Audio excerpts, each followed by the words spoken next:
All right, welcome to Garrett Allen Auto Customs. We're doing a diesel conversion specialist ALH TDI swap. This is their plate that adapts to a W56. It's also got a spacer, adapts the crank, the Volkswagen crank, to a Toyota W56 flywheel. A couple things on this is on their plate, they've got 5 holes. The 5th bottom hole has nothing that is actually machined in the ALH.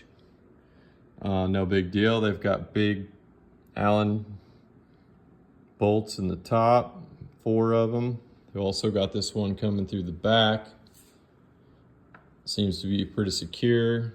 Dowel pins lined right up. Another little thing is that they've got 12-point Torx holding their adapter plate to the crankshaft.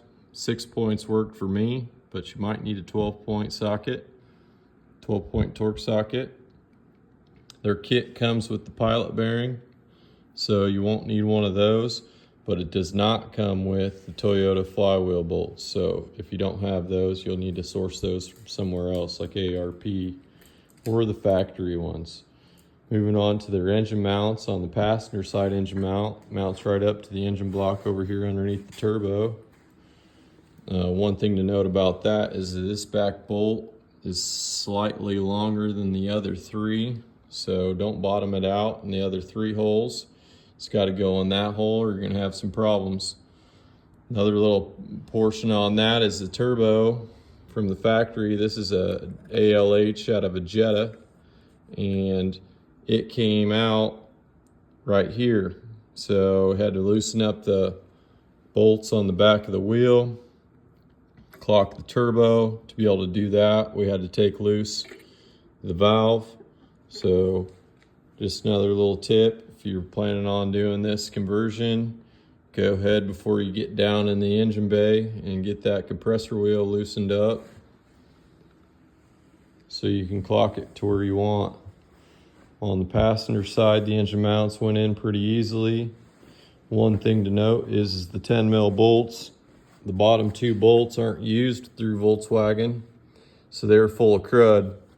Went ahead and grabbed a chaser, chased them out. Bolts went in nice and smooth, but if you're putting them in and you don't have a chaser, be careful with them.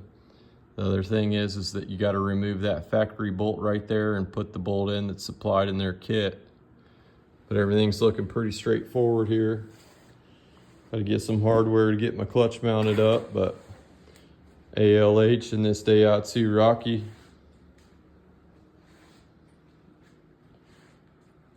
Diesel conversion specialist on the plate and the motor mounts. See how it works out, but so far so good.